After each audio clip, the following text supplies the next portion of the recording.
What's up, basketball world, and welcome back to another episode of the Spittin Hoops podcast, our weekly podcast where we talk all things NBA. And obviously, things are heating up. It's the play-in. We just saw the Lakers play I was going to say some nice basketball, but they played the game of basketball and won a game yesterday. But with that, they are going to play Memphis next round. We also had the Hawks who beat the Heat, which that's fun too. The Heat look terrible, I'm gonna be honest. And also I've been slandering Kyle Lowry for like weeks now, and he has 33 out of nowhere. It's like, okay, fantastic. But Anthony, how are you? Sorry. Yeah, man. I'm doing well. Crazy games last night that we watched, and just super excited to get into it and talk about it. Yeah, for sure. Did you have any takeaways from either game? I personally would like to start with the Lakers T-Wolves game, just obviously get that out of the way. Is there any big takeaways from that? Obviously Lakers coming out with the overtime win. So first off, like one of the wildest games that I've seen in a long time. Wild. Right? Like the Timberwolves seem like they're in control for the majority of the game. Charles Barkley during halftime was saying the Lakers can't just show up and be like, we're the Lakers. We got our purple and gold on. We're good to go. We're ready to win. They have to show up. And for me, the big thing that they were able to do really well was just lock it down on defense. Definitely didn't help that the Timberwolves also weren't really playing offense, especially towards the end. I thought that the Timberwolves, honestly, the thing that kept the Lakers out of it for a lot of it was just like way too many turnovers, like way too many 50-50 balls that like they just were not getting that were leading to Timberwolves threes. And then what really helped the Lakers get back into it was locking them down on defense and then getting back out in transition, which has been the Lakers' bread and butter. It's the reason why they've been able to push. Definitely thought it was interesting that the three guys who came from Minnesota for the revenge game, Vanderbilt, Russell, and Beasley, just did not really show up. It was sort of like the team that they traded for before getting those guys was the team that was able to push them forward. In terms of some shout outs, Mike Conley, shout out to Mike Conley. He played so well. I was so happy to see. That's exactly why they brought him there. And in a game where you have Rudy out for his ridiculous situation, we can talk about that. I don't think he should have been held out for this game. Obviously, Jalen McDaniels, huge loss. I thought that was a way bigger loss than Rudy being gone. So for him to right that ship when Ant is really struggling, it was awesome. So shout out to Mike Conley. Slight shout out to Taurean Prince too, who was hot for a while. Oh, big shout out to Taurean Prince. I mean, dude, that guy was low-key almost out of the NBA a few years ago, and now he's in a playing game helping a team get in the playoffs. Big shout out to him. Like a real contributor too, somebody that they were looking for. So absolutely. No, I totally agree. I also thought it's interesting. The Conley point is that like you have D'Lo playing and his replacement for the T-Wolves, like it was basically a 1-for-1 replacement, right? That Conley was way better. And it almost makes you think, oh, should the Lakers have just traded for Conley? Like they had the trade package already going for Vanderbilt and Beasley. Should they have just went ahead and got Conley too? Like, I don't know. But I tend to agree with most of your points. I mean, I really thought this kind of shows my issue with the Lakers, which I've been talking about for a while now. It's like they have two guys who can score and who are good, but they give you 25 a game. You get that's 50 points, right? It's like between Reeves and Russell and Beasley and Vanderbilt, are we really getting to 120 points? No. And is the defense good enough? No. So, for example, I bet on the T-Wolves to cover last night, going into that game, and also Rudy Gobert. I was like, that's just more spacing. We saw Towns played really well, right? Obviously they lose, but this game did not make me change my opinion on anyone playing. Also, Ant Edwards, bad game, weird game from him. But it didn't really make me, very weird game. Didn't make me change my opinion on much, frankly. I'm with you. Didn't really move the needle too much. Cool that the Lakers are the 7 seed. It'll be helpful that they have more time to rest and get their business together. I honestly, even though they were playing really well to close the season out, it didn't really feel like they had any signature wins over amazing teams. It was a lot of eking out these games against teams that were in the play-in area in both conferences. So even though they were winning their games, and that's great. And the one thing I'll say is it was helpful to see their lockdown defense at the end of the game, because that is something that they're going to need if they want a shot to beat the Grizzlies. They're going to have to play tight in these close games. And it's not something we've seen, right? Like, we've been roasting LeBron's defense for years now. Like, and it's also a team that starts with D'Lo and Austin Reeves on the court. And like, Reeves is fine, but like defensively, him and D'Lo, that's not ideal when you also have LeBron, who's in and out defensively sometimes, like, to be honest. So, but I thought Vanderbilt defensively wasn't terrible. They went with the Vanderbilt on Ant Edwards matchup to start the game, and then they were just switching a lot from there. And I thought that was very interesting and probably a good indicator of the future. And that's why you saw Rui Hachimura get a lot of minutes, just because Rui can kind of cover a lot of positions. Like, I think that's one of the reasons you don't see some of the other guys in that rotation get that many minutes. Like, Troy Brown still gets minutes, even though he looks terrible, to be honest, but he can guard three positions, and like the Lakers don't have bodies that can do that, right? So that's why I think they will lose in like 5 or 6 to the Grizzlies, but it is what it is. I don't know. Yeah, I struggled to count LeBron out. I thought his counting numbers were really good last night. He had 3 points in the fourth quarter and overtime. Great assist to finish the game. He just looked gassed too. So we'll see what happens in that series. I think they could push it a little bit more. The thing is, it's going to have to be everything goes right for the Lakers, and the Grizzlies kind of play down. Yeah, I think you're right. And I also was reading this interesting article talking about Xavier Tillman is like one of the best defenders in the NBA against Anthony Davis, weirdly. And I was like, oh, that's cool. That's a good bonus. But like, still, if Jaren Jackson gets 5 fouls, like, the Grizzlies are going to look rough. We'll talk about Jaren Jackson later. Later in the episode. Also, I didn't mention this at the top of the show, but really quick, we're going to do our play-in predictions, all that, but we're just going to wrap up all the All-NBA stuff. Obviously, we talked about that previously. We're just going to kind of wrap up our final predictions with that, with the season coming to a close and some votes kind of coming out already. All defensive teams, awards, etc. So that's what you should see from today's little special episode. Friday, we'll get into the rest of the playoffs. With that, Hawks Heat, anything from there? I thought the Heat just looked terrible. And again, didn't change my opinion on the Hawks, but like, maybe I'm also not giving those teams enough credit, like the Lakers and the Hawks, but it really felt like the Heat, they looked slow. They really looked slow. I don't know. It was an interesting game. It seemed like Jimmy decided to give the dog within him to DeJounte Murray at times, and DeJounte was the one who had the dog in him. He was hitting timely baskets. I thought that the Hawks were finally playing a game that was to their potential, the whole reason why they made this trade. So at least in this one game sample size, it looked great. They haven't been able to string wins together for the entire season, and that's why they were now the 7th seed. Doesn't really change my opinion. As a Celtics fan, I am happier that we're facing the Hawks than the Heat, even though the Heat didn't play well. I hope that the Heat beat the winner of the Chicago-Toronto game, just so they can kind of bully the Bucks around a little bit, make it a tougher series. I think that the Celtics match up really well with the Hawks too. So I didn't really have too many takeaways besides DeJounte kind of showed some of that dog in him, and finally it at least gave a little bit of, okay, I see why you made this trade. It worked out in this one game. Yeah. Didn't really. I mean, I personally am a huge DeJounte believer. I think I mentioned maybe on the first podcast my sleeper theory that the Hawks should trade Trae Young to the Pelicans.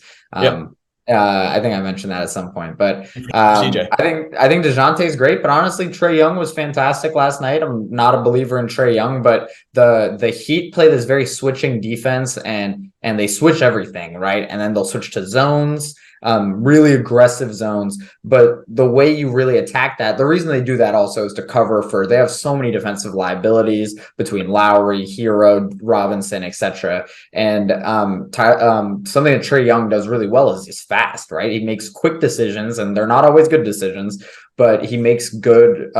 He's good at making like quick decisions. And so him just deciding, okay, I'm attacking the rim now, or oh, I'm running a pick and roll now, like that quickness and ability to get to the rim quickly also, honestly, I thought was amazing. And it really opened up the game for the rest of the team. I think his stat line, he was like 8 for 18 at the end of the game and some questionable threes, etc. But it was really like a good Trae Young game. Like he was better than Jimmy yesterday, right? And in general, I wouldn't consider Jimmy to be worse than Trae Young in general, but yesterday, Trae Young showed that, he's still him in some way, shape, or form. But yeah. The Hawks came out ready to go. They fully came out ready to go. They treated this like this was a do or die game for them. Clint Capella had like 21 rebounds, and they out-rebounded them. Yeah, Sadiq Bey had like 20 off the bench, and you're like, what the fuck's going on? I don't know. Right. So they were just more ready for, and they just out-rebounded the Heat. That they had the size advantage. So it was a cool game. It was a good game to watch. I'm glad the Heat made it a bit of a game at the end.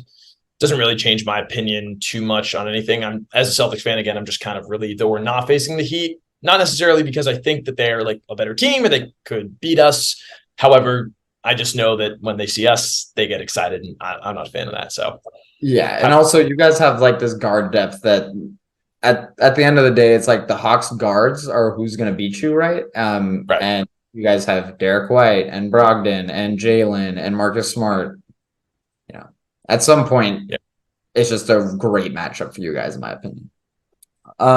Moving on. Also, for context, we are recording this in the middle of the Raptors Bulls game. I believe it's halftime, and the Raptors are up right now. So we're about to give our predictions on tonight's games, which will be over when you see them and are currently happening. Just bear with us. So really quickly, I do think, though, the Raptors are going to beat the Bulls. I just kind of think they match up well. They can switch. They have bodies like Anunoby, Barnes, etc., who can play defense, but like they don't sometimes, but like they can. So I think we'll see the Raptors win tonight. I also think the Pelicans are probably going to beat the Thunder. I just think Brandon Ingram's going to have like 35 or 40. I just don't see who can guard him on the Thunder, but yeah.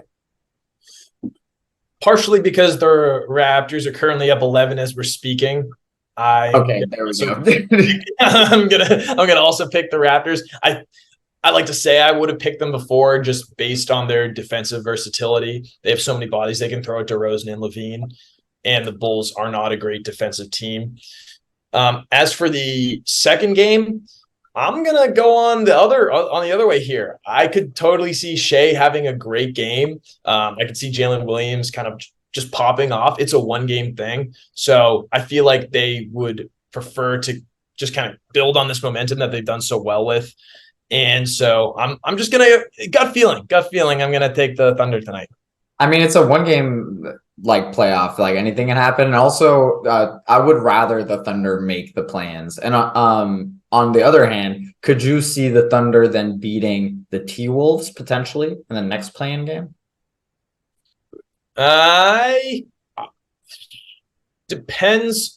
Well, Rudy's tricky because sometimes it seems like he's pretty helpful, and he was playing some pretty good basketball, even though he did end up getting suspended for that game, like towards the end of the game. Mm-hmm. It's really a toss-up because the Timberwolves just feel like this team that could go anywhere. I think that the Timberwolves probably have the edge regardless of who they play. But honestly, these three teams are so close together in terms of like who can come out on top. It's tough to pick. What do you think? Yeah, I tend to lean in this like towards the Pelicans being a harder matchup for the T-Wolves, just in terms of, you have guys like Valanciunas who can potentially, stretch the floor a little bit more, even though in practice he doesn't really, to be honest. But like, I just think the Pelicans probably have that ceiling to potentially beat like a T-Wolves team with Gobert. I also kind of have a sneaky feeling that whoever wins this game tonight is going to beat the T-Wolves. I don't love what I saw from the T-Wolves as much as they played with a lot of heart, but they have no McDaniels. They have no Naz Reid, who's been out for a while, right? And then I thought they looked great without Gobert. I think Gobert is good for like as like a body, but like they looked great without him. When he comes back, they're also going to feel like they have to play him 30 minutes, So I'm a little bit nervous about that. So I kind of feel like whoever wins tonight might win again, which is also a trend that we've seen in previous plans. But yeah. What do you think will happen if Gobert comes back, they play, and they just get not even mollywop, but they lose pretty convincingly? Well, you can't trade Gobert already, right, in the offseason. But the thing is, like, also, I feel like you have to have the same discussion even after the first round when you lose 4-0 to the Nuggets if you make it through, because you just traded your whole future from a team that was a playing team and made it through last year. And at best, you're going to be as good as you were last year, right? So questions have to be asked. I'd try to trade Gobert. They're not going to be able to. And then I would just trade Towns. That's probably what I would do, to be honest. They shot themselves in the foot with that trade. I think that is one of the only trades that everybody was like, why are you doing this? Besides maybe the Russell Westbrook trade for the Lakers, like both times people are like, what is the thought process here? Why is this going to work? And they're just like, just trust us. We got something cooking. But Russ, there was a path at least to it making sense. Like Gobert, within 2 months of that trade, it was already one of the worst trades of all time. Like, because Donovan Mitchell went for less than what Gobert went for. And if you're the T-Wolves, if that was going to happen, should you have just traded for Donnie Mitchell and put Donnie Mitchell with Ant Edwards? Like, it doesn't make sense. And then the draft pick that they used, Walker Kessler, is already better than Rudy Gobert. Yeah. And then they added 4 firsts and Vanderbilt and Beasley, who then got traded for another first. I'm like, anyways, it's one of the worst trades in our lifetime, I think. And it might lead them to losing Ant Edwards eventually, is like a take. But yeah. Yeah, fair take. I'm done talking about the Timberwolves, dude. Yeah, me too. That's enough content. And I've seen Kyle Anderson on my TV one time. They don't deserve more. Yeah. So you said Pelican, or you said Thunder. I said Pelicans for tonight. Not that it matters because the games will be over when you guys see this. So we're gonna move on to the All NBA sections. Again, we'll do a full playoffs preview / play-ins review on Friday, and that'll go up Saturday probably. But All NBA. Anthony, we talked about this, I believe, 2 weeks back. My answers have changed a lot, and I actually think our discussion really helped me kind of change a lot of my answers. But do you want to give us your first team, and then I'll give my first team, then I'll do second team, you give your second team? For sure. So first team, I think, is gonna be the same for me as it was last time. Donovan Mitchell and Luka as the guards. I get that Luka, the team didn't really work out so well, obviously, at the end of the year. I just thought he still was spectacular enough, and I think he did enough. If he falls to second team, maybe, but I feel like he could be first team. And then for my 2 forwards, Tatum, Giannis, pretty self-explanatory, and then Embiid is the center. It would be cool if we could get Jokic in there, just based off how the voting works. Probably not going to work like that, so that's who I got on my first team. Yeah, I understand what you're saying, because I've seen people vote. I believe it was Chris Broussard voted for Embiid as a forward instead of Tatum. Personally, I can't really get not instead of and then he pushed Tatum to the 2. Yeah, and to a guard. I mean, we'll have that system starting next year, so like I guess it's fine. It's just like, given the current system, that's just not what I would do. But that said, Jokic was one of the 5 best players in the league this year, so I understand the sentiment. We have the same first team, so not much to add. I personally, before, I think I had Steph in the first team spot. I think he should be first team. I don't think he will be. And I can understand why. D. Mitch has had a great season. They're the 4 seed. And he's kind of continued what he was doing on the Jazz. So I can't really fight back against that too much, considering Steph played 60 games. So yeah. Yeah, I think that's fair. Cool. So then my second team, Steph and Shea. That's the 2 guards that I've got. And then I've got Jalen, who I had as a guard before, now forward. I've come to your side. I've come to your side finally. And then I have Jimmy as a second team forward still, who didn't make an all-star team, which is hilarious. Jokic at center. I think we do have one difference here, Anthony. Yeah. The one difference and this is not a knock to Jimmy's most recent game. He's been playing great. I had KD. I know he hasn't played a lot of games. It's just for me, when he does play, he's undefeated with the Suns so far. And he was leading the Nets to a top 4 seed at the time when he went down. So he has not played enough games. I fully understand that. Based on the new NBA rules next season with the 65 game limit, half these guys are not going to make the team anyways. But I just thought he's so spectacular of a player that I have to keep him on that second team. Yeah, I mean, I think that's fair because like he played 47 games, I believe, this year. I think you can argue that 47 games of KD is more valuable than 60 or 65 games of Jimmy Butler. I think that's fair, like as an argument. I just, 47 games doesn't feel like enough to put a guy on like a season-long list, right? For me. That's just kind of where I'm going with that. I kind of tried to stay to like 60 as kind of like my baseline and if I feel a little lenient here and there, it is what it is. But yeah, I mean, I think that's totally fair. And also I think what we'll see on the third team when you get there is that the forwards on the third team are rough. And by doing that, just historically, these all NBA teams kind of look better visually. So yeah. Mm-hmm. Real quick on KD. I'm curious if you saw that he's the first player ever to be 55, 40, 90 season, which is just insane. Average 56% from the field as a forward. Real quick, his counting stats: 29, a bit under 7, and 5 assists per game. Just he doesn't play enough, but when he does, he's just such a spectacular player. He might not be Hakeem Olajuwon, however, he is still an incredible guy and a second team on. Sure. He isn't Hakeem Olajuwon. He's better. So there we go. So you got KD. I got Jimmy. Anthony, feel free to throw us your third team. Yeah, third team. So I got Dame. I get that his team wasn't as good.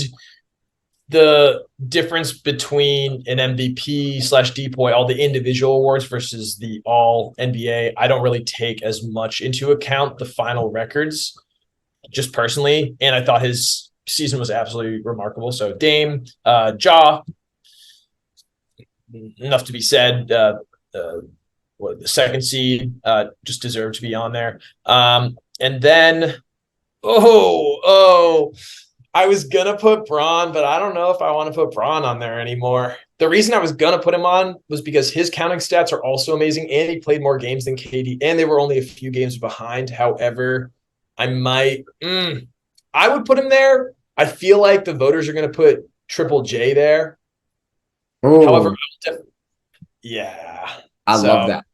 So, but I'll still put Jimmy as the 3 for the forward. Like you said, he had an incredible season. So I'll probably amend my thing. It'll be weird not seeing LeBron on an all-NBA team for the first time in a while, but I think I'm going to kick him off for Triple J, and then Sabonis just because he's been spectacular for the Kings this year, putting up crazy numbers, fantastic season. So, yeah, that's my third team. Real quick, just to recap: Dame, Ja, Jimmy, now JJJ, sorry, LeBron, and Sabonis.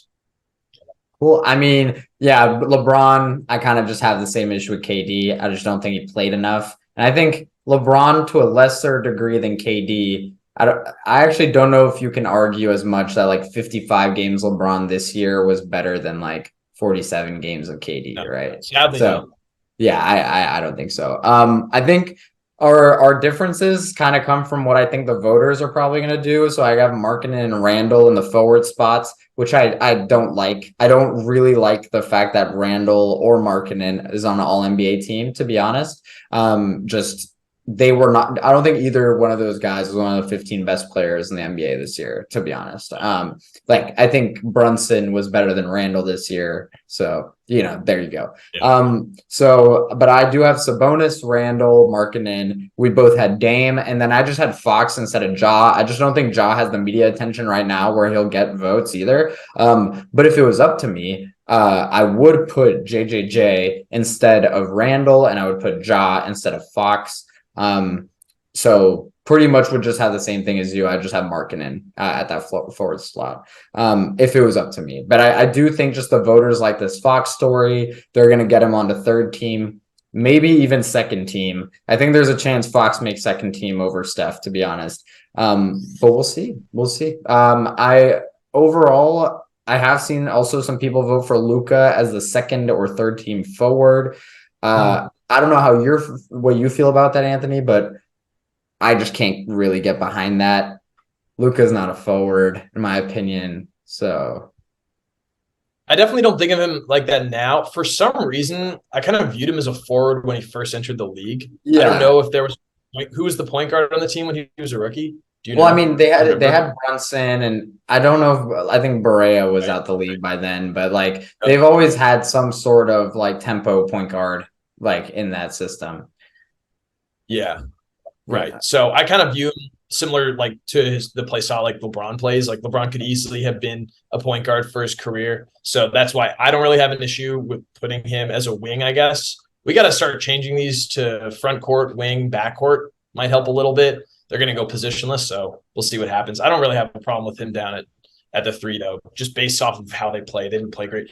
Again, because I'm not taking the record into account, I believe he should be on the first team. I think the voters will like him, but we'll see. This last stretch to end the season was not helpful for him. So that terrible for him.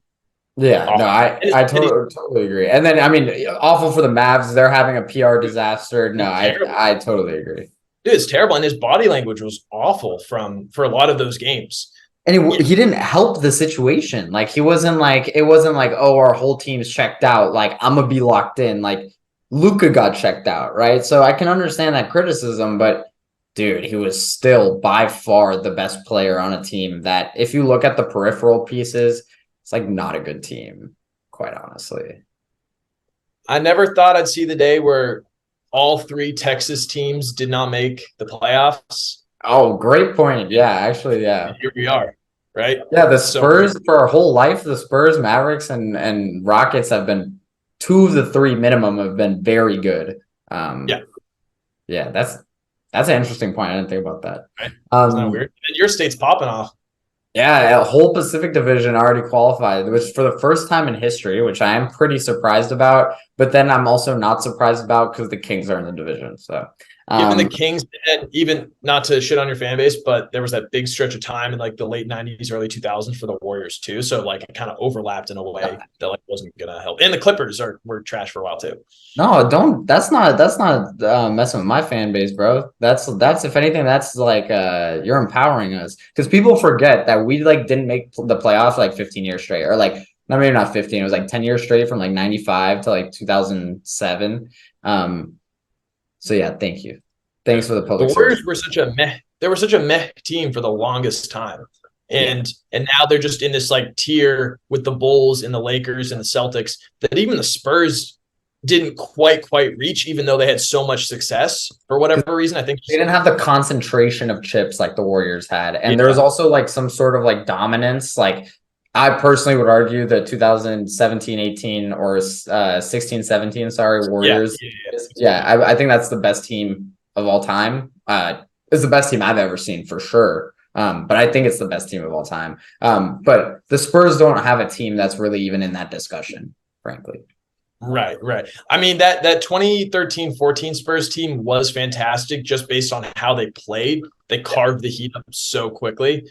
But like, yeah, in terms of what you're talking about, like if both teams are firing on full cylinders, Warriors are still gonna like take that team. But like it was impressive seeing those like later Spurs team kind of get after it. But yeah, there was no. Did they have any 20-point per game scorers on that team? I think they might. Maybe Tony Parker. Maybe. I think they were like one of the. They were like, yeah. Anthony's like, I'm on it. Yeah. For that, those teams were fascinating though. I'll never forget that, dude. That clip of LeBron, like Kawhi subbing in, and LeBron's like, like he's like, exactly. He's like, he's so damn bad. Dude, that's such a legendary moment. While you're looking this up, we're about to get to the all defense teams. I am a little curious. I feel like the defensive team hype is kind of dead, to be honest. I feel like there was a moment in time where all defense was like a super hype award and whatnot, but as I feel like people don't really pay attention to it. Defense player of the year, same way, but yeah. Yeah, I struggled with this award in terms of like thinking like who's gonna win and what and which players should be on it. I feel like there's so many guys you could argue could be on this team that aren't. So this was definitely a tough pick.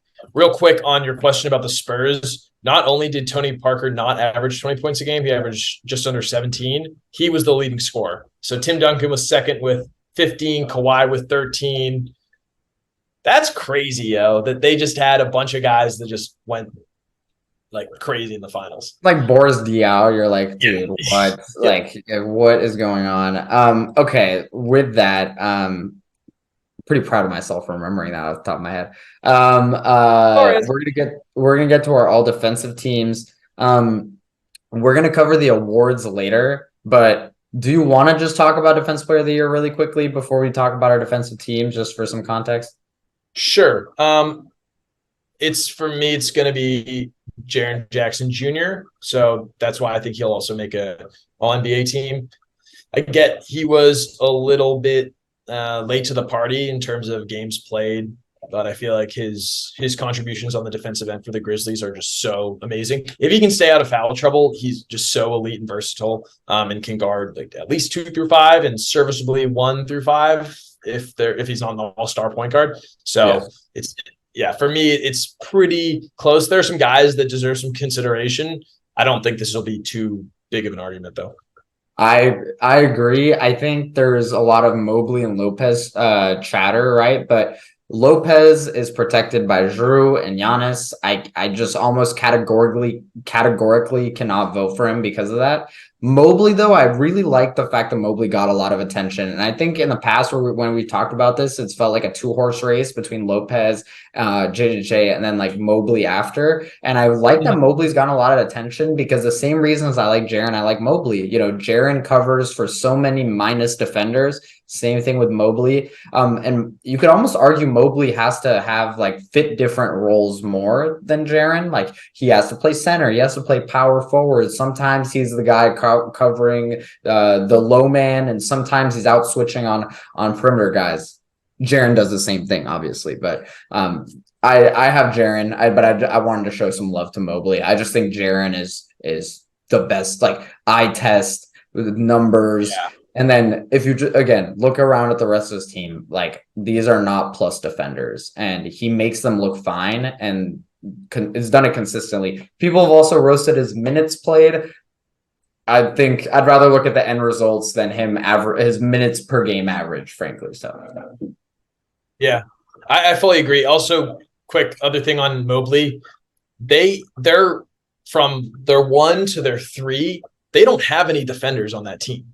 They just don't. Like they just have bucket getters in my eyes, right? I don't think Donovan Mitchell, Seti Osman. Okoro is a defender, but okay, in the playoffs, I just question. I mean, Grizzlies have Dylan Brooks, but in the playoffs, I question how much Okoro can even play because he can't really make a shot. He's been better, but you know. Yeah. So it's just impressive that both of these guys are on teams that don't have a lot of other great defensive players. So that kind of backs up what you were saying. And honestly, like that's one of the big knocks against Marcus Smart from last year because the Celtics had so many great defenders. So it's a tricky award. However, I feel like Triple J kind of has this one in the bag. He was just so consistently good all season, and Mobley kind of came on strong at the end. I totally agree. And I'd still to this day argue that Rob Williams maybe deserved it last year over Marcus Smart. So I kind of feel like Jaren is getting like my residual defense player of the year, if that makes any sense. So we'll start. Obviously, this is guard, forward, center. I'll go with my first team really quick. I don't think we have too many differences, but I have Drew and OG Anunoby. I would have liked to put a different guy in this position, but we'll talk about that guy when we get to him. And then I had Mobley, JJJ at the front court. Those are my top 2 defense player of the year guys, and then Lopez at center. I do have a lot of respect for Lopez defensively this year. He's been really, really good statistically and in a regular season sense. I do have my concerns about him as a playoff switchable defender, but it was great in the regular season. So yeah. Yeah, pretty much on board with what you were saying, Giroux, Anunoby, JJJ, Lopez. My only difference is I have Giannis instead of Mobley. While I do think Mobley is closer in terms of the depoy conversation, I think Giannis is still a better defender. I also think it's kind of dope that the Bucks just have so many sick defenders on their team. Like you have to deal with Giroux guarding guys 4 or 5 inches taller than, and then you finally get into the paint. You're just like treated Giannis to these Lopez. twin towers. Like, what are you going to do? I also shout out to Brook Lopez for reinventing his career. I never thought of him as a defensive player when he was with New Jersey. And he's just steadily become more and more. He's like, fuck it, let me just switch it up. Let me just start blocking shots like crazy. Yeah. Oh, I agree. If you think about this, like the two things he could not do when he was in New Jersey was shoot threes and play defense. He was a low post offensive option, and now he does the two things he couldn't do and can't really score that well in the post. So hilarious to me. Respect, massive respect. Might be one of the most versatile players in NBA history.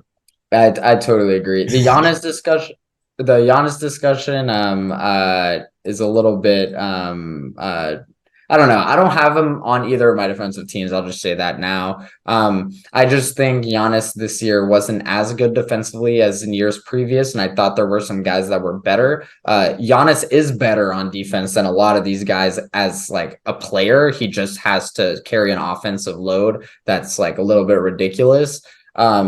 So yeah, that was just in terms of like this year performance. I thought Giannis was a little bit worse than some of these guys, but that's like, in my opinion, he's still the best defensive player in the league, right? Like, so it is what it is. So my second team, ours are going to be a little bit different again. I have Caruso. Thought he was great as a point of attack defender for most of this year. Offensively, he's a little rough, obviously, but we're not talking about that. Same thing with Dillon Brooks. Dillon Brooks also super annoying, but the advanced stats love him, and he passes the eye test a lot of times unless he plays the Warriors and Steph Curry. Sorry. And then we have McDaniels. I have McDaniels. I would have liked to have put McDaniels as my second guard instead of Anunoby, but Anunoby was already enough of a stretch to say he was a guard compared to a forward. He played a lot of small forward this year, but McDaniels was really just a small forward this year, guarding small forward. So couldn't do that, but I thought he was better on defense than a lot of these guys. And then I had Draymond anchored the Warriors defense, another team that has no good defenders, not a single one until GB2 got back. And then I have Bam at center, same deal. Good, a team that has no defenders, and we were led to believe we're good on defense until yesterday. So yeah. Yeah, so close. Thank God the playing games don't count here. Yeah, literally. Pretty close. Much like you, I also have a white player in my first position. That being Derek White, of course. Shout out. Crazy 76 blocks to lead all guards, I believe, this season, coming off the bench too. I think so. For a lot of the season. And then I also have Dillon Brooks. He is pretty annoying and he can't shoot a lick. This isn't about shooting. He's been a great on-ball defender for a while. Yeah, shout out Ja. He's just been a great on-ball defender, and then has really kind of stepped up his game and help defense as well. So he just harasses everybody. I've heard a lot of executives talking about how frustrating he is to play against. And then I also have McDaniels like you. The second I heard about the punch, I saw the Gobert thing and thought, oh, that's not good. Then I heard about McDaniels out for the year. They're screwed. They're fucked. They don't have a chance. Like he was far and away their best perimeter defender. Honestly, probably their best defender. So I got to give. I'm with you. He's been great all year. Mobley, I have as my power forward behind Triple J, simply due to the fact of the positioning and where it is. I might put him as my second, and so he's also second on power forward. And then I also have Bam as the center. Just he's consistently in and out, one of the best defensive players. So I think we'll get his due. Yeah, so our big differences really, our only differences is you had Giannis in the first team. I had Mobley there, and then I had Draymond's second team, Giannis off. You did not have Draymond on either team. That I can't agree with because, Warriors fan. I just think Draymond is like an elite level defender to the point where like I think we would have a Kings level bad defense had it not been for Draymond. To be honest, we almost still did for most of the season, but yeah. So I think it's fair that you didn't put him on there. Derek White, I just think Caruso wrecks a little bit more havoc on the court. Personal preference. I think they're both very deserving. Derek White's the better player. I just thought Caruso was great this year. But yeah. Yeah, I think that's fair. Maybe it's a little bit of home cooking for me. And I also kind of think that the voters were paying attention to that. As for Draymond, I also don't really I think he just got lost in the shuffle of the Warriors drama this year with their awful home record. And then there's amazing road record. And then Steph's gone and then Steph's back. And also with like the punching and stuff, I get that none of that should be involved with this conversation. He can prove me wrong in this first round series. Yeah, no, that's fair. I think that's totally fair to say he's gonna get lost in the sauce with the voters. Like Ja, that's the same reason I didn't have Ja on my All-NBA team. Like thought he was deserving and he wasn't. I will say I thought Draymond, this was one of his best years that he's had in probably 3-4 years, offensively and defensively, is how I feel about it. But it didn't really show in the rest of the team, and him punching someone might have had something to do with it. So with that, we're gonna move on to the awards. We're gonna wrap up the awards really quickly. That's gonna be the last thing we're gonna get to. And then we're gonna watch the playing games. So the first MVP, Anthony, you want to take this away? Yeah. Well, Max, I was thinking, I feel like our list is pretty similar now. So I think if our list is pretty similar, we have the same list. I did not really. I think we should. I think I have a list, and then I also have what I think is going to win, and then I'm just going to rant about it for a little bit. So why don't you give us my list, give your rationale, and I want to hear it, back it up, and then I might rant for a bit. Okay, well then, yeah, we'll go down the list and do that. Embiid MVP. Don't want to wax poetic, but we've talked about it before. It was a 2-horse race. Jokic and Embiid. Jokic got rested at the end. Embiid had some big performances. Embiid's been great all year. He's averaging 33 a game. You couldn't go wrong picking him, Jokic, Embiid. It's no slander to any one of those guys. I just thought Embiid was better and a more dominant force offensively, especially because I actually don't think the 76ers are super well coached, frankly. I think he has a lot of pressure on him to make stuff happen by himself. Jokic, same thing. So I can't really slander. That's just why I had Embiid. Anthony? Yeah. I think Embiid's going to win. I think he's deserving of the MVP. If I was a voter, I would vote for Giannis. He's the best player in the league. They had the best record this year. For me, when all of those concepts, when all these three guys are so close, I kind of just default back to who was the best player on the best team.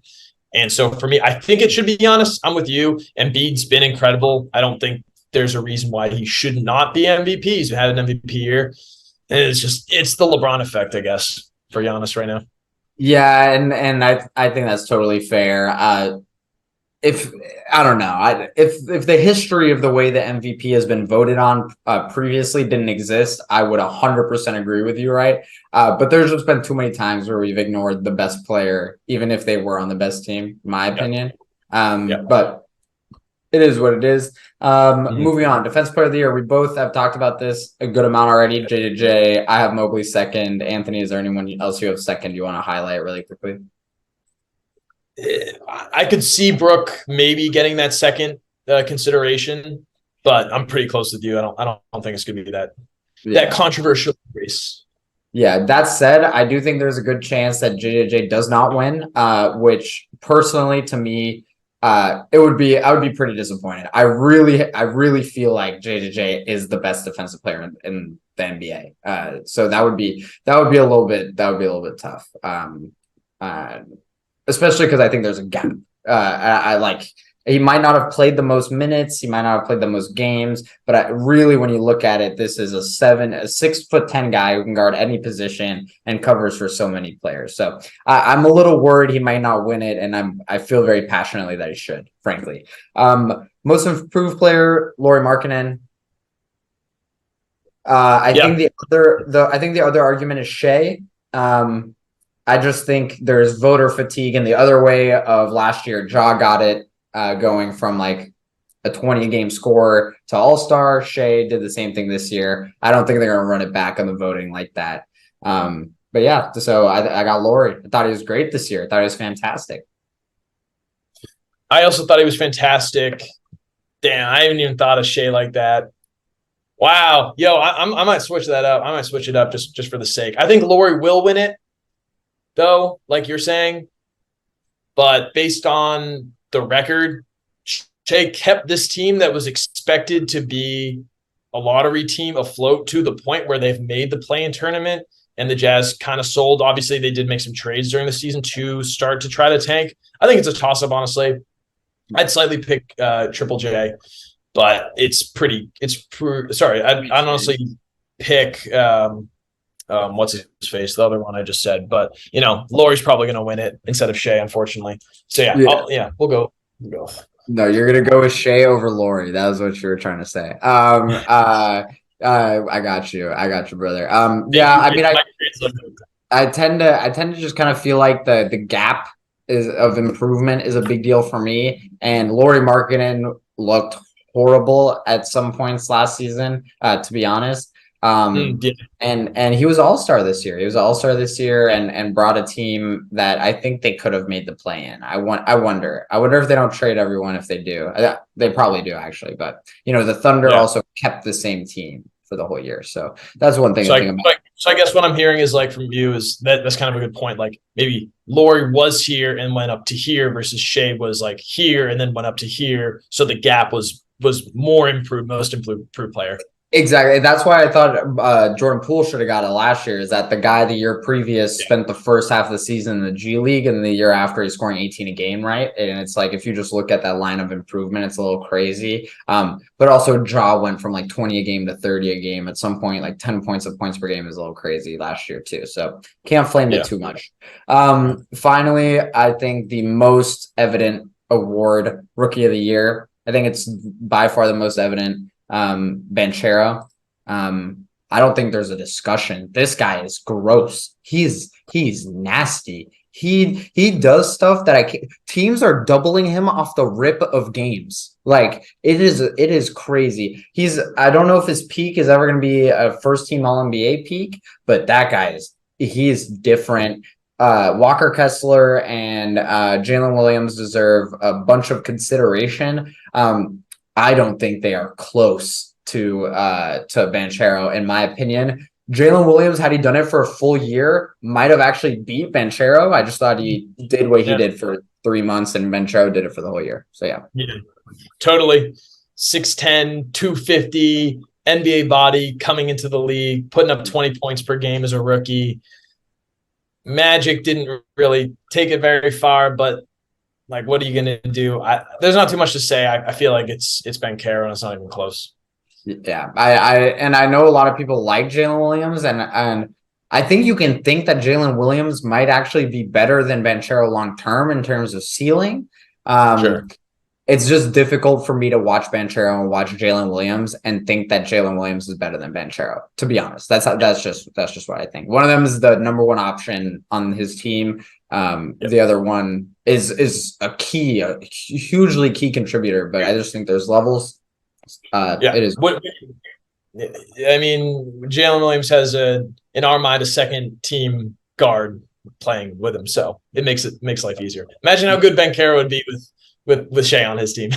Well, he's gonna look great with Wemby next to him next year. So we're gonna get to enjoy that. That's gonna be Franz Banchero. Dude, that would be I'm not gonna lie, like if Steph got like a career-ending injury or something, and like it was just like the same Warriors again next year, but then Wemby went to the Magic, I would have to go out on loan as like a fan. They would have like for a year, I would just need to be out on loan in Orlando, like being a fan of the Magic. Bro, shout out to our boy from school, Miche Tovar, for just holding it down for the Orlando Magic community.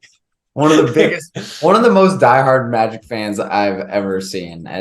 The only diehard Magic fan I've ever seen. Yeah. Can I just say something too?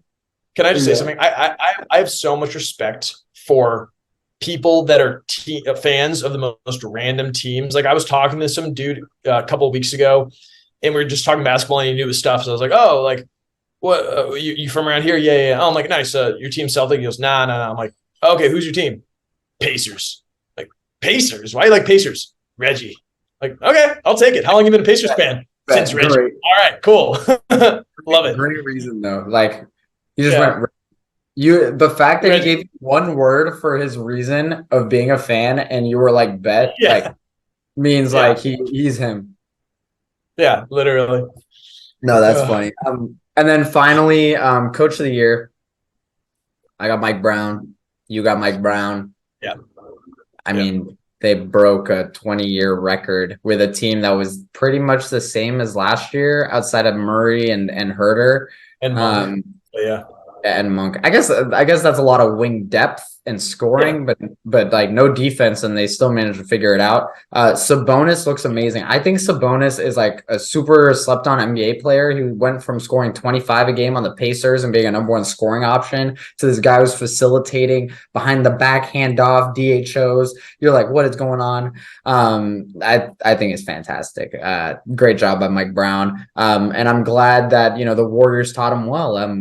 Hopefully he doesn't keep using our secrets against us. But I'm not worried. Better hope. Congrats, Mike Brown. Yeah, for real. I don't even know like who the second option for this award would be. So Daigneault or the Thunder coach, or maybe Taylor Jenkins. I thought Taylor Jenkins did a good job this year. But yeah. And last we have our 6. We already did. Oh, we did 6. Oh, we didn't do 6-man? We didn't do 6-man yet. Oh, I mean, I think this is like a lame award, to be honest. No. This is probably like, dude, it's Malcolm. We both have Malcolm Brogdon, but it's like him or Quickly, and we're picking between two guys scoring 14 a game, right? Like in previous years, we've had like Hero or Poole or like people in the discussion that are scoring more, and it's like, I don't know. I heard a great take, and I think we'll definitely touch on this in a future podcast about the history of the 6-man award, created after Bobby Jones in 1982, because he was just such a dog. I believe they called him the Secretary of Defense. He was so good. And so recently a trend that they were observing in the 6-man is it tends to be a guy who could be a superstar level player, only focuses on offense. Lou Williams, Jordan Clarkson, Jamal Crawford type of guy that can be a spark off of your bench. And that's kind of where Quickly fits in here. I feel like a little bit more so than Brogdon does. I thought that Brogdon should clear this pretty significantly, even though he is only a 14 points per game guy. You're not going to be a 19 points per game guy on the Celtics unless you're Tatum or Jalen. So Quickly's also 14 a game, right? This year for the full year, I think. He is. Yeah, I think he is, and he does have like a great. He's recently been on fire. The only problem is he's played all these games starting, so that's where I struggled to put him as the 6th man, because Brogdon didn't start a single game this entire. He didn't start a single game, even when players were out. I totally agree. I do. To be honest, I think Brogdon is like a fine player. It's just there are other players who, like Jordan. Sorry, we not to be too Warriorsy about this, but Jordan Poole is like he's the 6th man. He just started because Steph was hurt, and then other people were hurt. It's just like he ended up starting 35 games, right? But he's the 6th man. If Quickly wins this and he had his best stretch as like playing as a starter, I would just argue like if we're gonna give it to Quickly, we should give it to Poole. So let's give it to Brogdon. I don't know if that makes sense. I like how you brought that home. Yeah, I don't know. But with that, I think that covers all of the awards. Anthony, is there anything else you want to add? You want to cover? We're obviously going to have another podcast going on Friday. This should go up Thursday, where there'll be no games. So you should have some time to watch it. But yeah. Enjoy the podcast. And now, we'll just be out here spitting hoops. Have a nice week, guys. Peace out. Have a nice day, I guess. Have a great night. A fantastic night. If you don't, we're gonna come to your house. Bang. God.